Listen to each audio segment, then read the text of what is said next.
Hebrew date Yud-Chet Kislev, naturally that marks the 18th of Kislev, is a Hilula of the son of Maimonides, of the famous Rambam. To be precise, Rabbi Avraham Maimonides, or also known as Rabbeinu Avraham ben Harambam, Zechet Tzadik Lebracha. Also, another name of his was Rabbi Avraham Maimonides. Really, really great rabbi. He was actually born in English year 1186, to be precise, on June the 13th.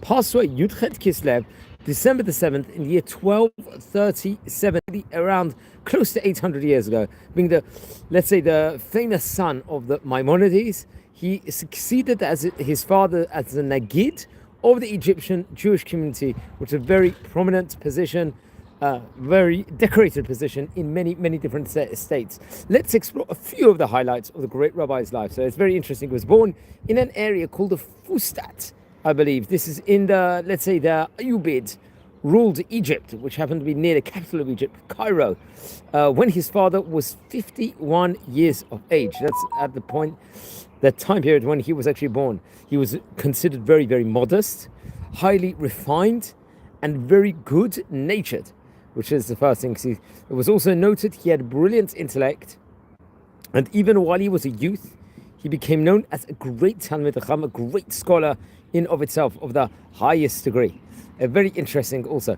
When I think his father passed away in the English year 1204, and his father himself was the famous Rambam, was 69 years of age at the time passing, and Avraham was only 19. Rav Avraham was only 19 years of age towards the latest year of the teenage possible years in of itself. Rav Avraham was recognized, let's just say, as a greatest scholar in his community at that period of time. So naturally, he would go on to succeed the famous Rambam Maimonides as the Nagid, the head of the Egyptian Jews, which was a very, very great position at that point in time. So it was a great Jewish community in Egypt. He would also be, I think he had the office of the court of the physician also over there. And I think when he was aged at, which was a position, and he was only 18 years old when he took office as a Nagid, let's just say, as the head doctor at that point in time. The office of Nagid was held by Maimonides for the family for 4 successive generations until the end of the 14th century. So, which is very interesting. After, I think, his appointment, the family of Sar Shalom ben Moses would actually try to, let's just say, undermine the power by falsely claiming that he attempted to Islamize the synagogue liturgy. This is reported over, which I can see inside notes in of itself in Wikipedia. So Rav Avraham greatly honored, let's just say, the memory of his father and defended various different and celebrated his writings and works against the critics that they might have in that point in time. Due to his influence, apparently it was reported over, there was a large Egyptian Karaite community. They became rabbinical Jews, it's reported over. Yemenite Jews are also known to have maintained contact with Rav Avraham while he succeeded as a head of the Jewish community in Egypt, sending, I think, to him some 13 questions, famous questions, let's just say relating to Jewish law in of itself, to halacha, to which the questions he replied in, let's say, his specific way he had. So he wrote great Torah works in of itself. I think the greatest work, or the one he was most well known for, was his work called the Milchamot HaShem. Let's just say we translate that the book of the wars of God over here. That's how we were treating it, in which he answers, let's say, the critics of his father's philosophical doctrines, which was expressed in the book, the Guide for the Perplexed over there. What's interesting is, I believe he was very, very well known all across the different places, all across the world, with regards to these great books in of itself.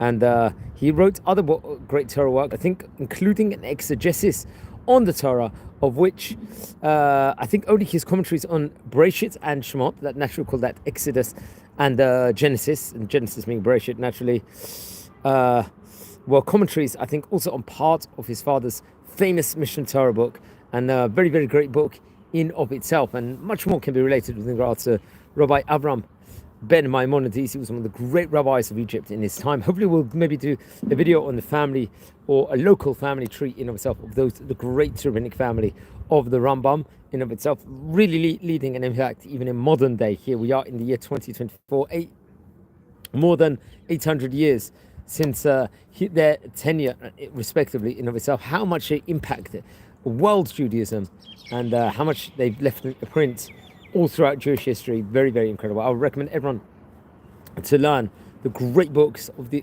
great Chachamim of yesteryear. Please, we're a community here. Please subscribe to the channel. We've covered more than 500 great rabbis of yesteryear. Subscribe to the channel, like the videos. If you happen to be descended from any of these great rabbanim, it will be great to hear more within regards to this. So wishing you all a good day. Take care and blessings from Israel.